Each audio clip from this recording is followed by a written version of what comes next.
Hi, so I was curious about, have you thought about how you would then integrate this vision into the area planning processes and systems, and then also as part and parcel to that, you know, some of these, you know, the vision and the goals are not necessarily shared. So how, as part and parcel to that, do we, you know, sort of advance those concepts? Yeah. So on the first one, all of this assumes a kind of smart growth thing is going on as well. I think was what you're referring to, that when we're looking at housing and urban and suburban development and transportation and energy and all the rest, there's a whole piece that's implied, well, it's more than implied, we stated in the visions that we need cluster development and all the rest of that. We really want a group of people to write that piece of this. And we keep looking for them. And I think we'll find at some point a parallel group of scholars who can say, okay, here's sort of what the kinds of urban and suburban development and rural development and transportation and all the rest of that would go with this. Because that's really actually a bigger piece in terms of the economy than this stuff that we work on, I think. So that's one part. And then in terms of the other, this is a political thing. I mean, and it's perfectly, yeah, not everyone, there's a lot of vested interests and other kinds of people would think this is not a sensible way to go, that we don't need more of this kind of local production. That's a political battle. And so how do you win those political battles? Well, getting a bunch of people to move to rural areas might help. Certain states.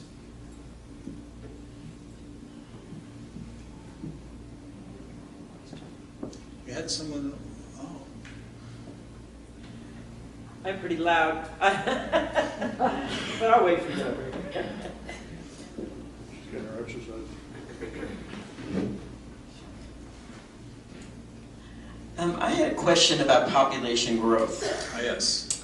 Just, you know, what assumptions did you make, you know, about population growth, migration, that kind of thing? Yeah, so I made very conservative assumptions. I used U.S. Census Bureau projections that run out to about 2030, and they show for New England a kind of linear growth. And so I just ran it out a few more decades, and it added a couple million people. Obviously, if certain things happen in the world and more people have moved to our corner of the world because the west part of the world is frying, which is being experienced as early as 3:15 this morning by someone in this room, and the west runs out of water, et cetera, there may be more people moving here. In which case, there would be that many more mouths to feed. The odd thing about climate change and all this is, because we thought a lot about what impact that might have. One of the larger global impacts was what I was just saying a minute ago, is that it seems like it would drive, there's a lot of predictions that climate change is going to drive us towards more expensive food, on balance, in the world, and particularly if you look at vegetables and fruits. I mean, I'm not highly confident that the Central Valley of California is going to be able to continue to provide produce for the nation if they don't have water. And so, you know, that would push in the direction of this kind of thing. For New England itself, in terms of the commodities, the products that were identified here, there's going to be some good from climate change. I'm not for it, obviously, but longer growing season. And plenty of rain is predicted, and so if you're going to do cows on grass, that helps. If you're going to do vegetables, that helps. On the other hand, we will be looking at more periods of drought, more periods of sudden flood, pests that overwinter more. I mean, God almighty, late blight in tomatoes? When I started in the 1970s, whoever heard of that in New England? And in the last few years, it's a disaster. And everyone I know is growing them inside hoop houses in the summer. So I jumped from population to climate change, but yeah. A lot of things could drive this in all sorts of directions. I mean, this is not a prediction. And it's not even a plan. It's just it's a way of thinking about what's possible and what, to some of us, would be pretty desirable. so that we can recast the conversation of people who are doing conservation work around something that feels a little, again, less defensive. And we're like, oh, this is the world we're trying to create.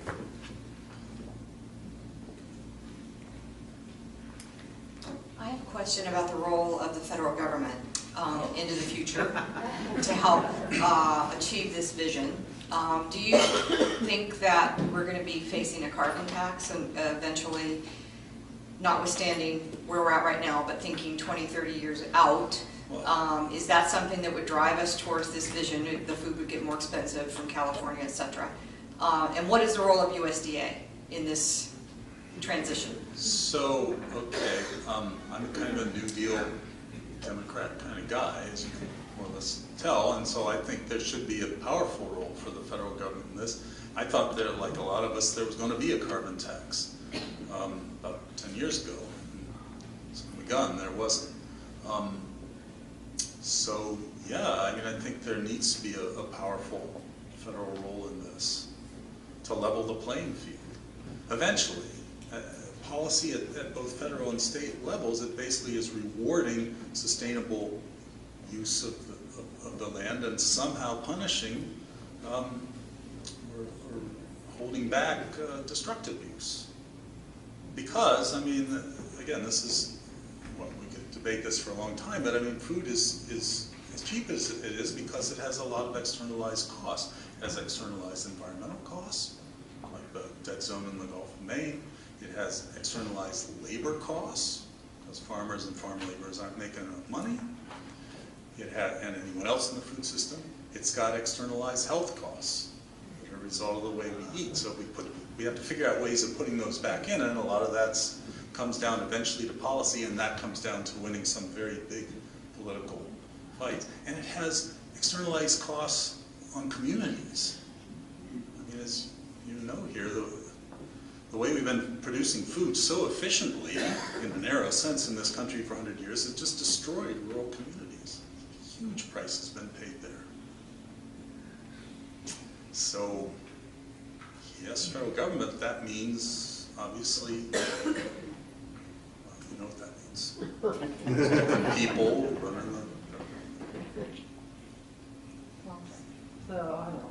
Have, as part of this, as part of this discussion, obviously when we talk about soil health and agricultural sustainability, there's a lot of discussion about national security and the whole issue of that, you know, if you don't have enough bread, you know, you're not going to have the peace. I mean, you have to have food. So have you started that kind of a dialogue? Has that been part of this, understanding that, you know, when we talk about sustainability and regional food supplies, that that it is a national security issue? A lot of times we talk about that with, for example, farmland preservation. So just wondering if your dialogue has gotten into that at all.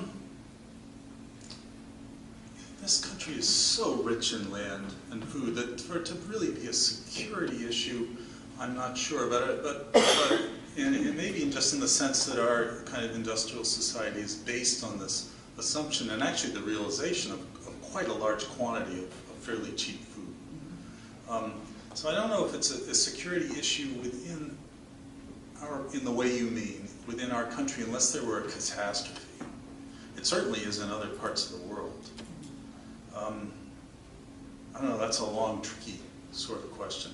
But as I say, we didn't really cast this in the framework of, oh my God, you know, in 20 years or something, suddenly we may not be able to get enough food. If that happens, it happens, and it sort of shows what might be possible here. I mean, I could push it out to 2/3 of our food in New England, cut another 1 million acres of trees and go more plant-based on the diet. And God almighty, I hope that's not the world. well, I think if you look at the ag statistics and where our food supply is coming from, everybody's saying California, but the blueberries you ate came from Chile or whatever, so we're getting a whole lot of... Yeah, we are, but the vegetables... We have a lot of imports. But the vegetables are, as I say, are easy in an acreage sense. Yeah. Yeah. Well, that's what I'm saying, pushing your vision because we are importing so much food. People don't understand how much food we're importing. We import a lot, we export a lot. I mean, we have the land base in this country to do it easily if we shifted the kind of production around. We're not up against it. We are up against it, again, in terms of in the vegetables and fruits, maybe the source of supply is going to have to shift because of water issues. Yeah, true. But I mean, they may be able to grow a lot more vegetables in Iowa. Suddenly they'll discover they should be like Michael Dukakis told them, growing the nation's arugula, taking about 10 acres.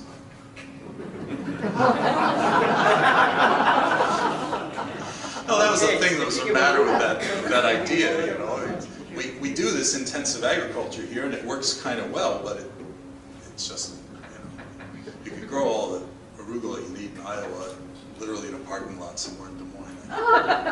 Even if they ate a lot of it. No, that's interesting because I would really like to see, and I'm working on this, other regions of the country tackling similar kinds of vision. That how do you balance prairie? I mean, I'm on the board of the Land Institute in Salina, Kansas, and I'll be out there in September. And so we're talking about, so what would this look like in Kansas? Where it's still going to have to be about exporting grain and meat, but is there a way you can balance it or do it differently, or how would the kind of approach to production change? Right. Yes?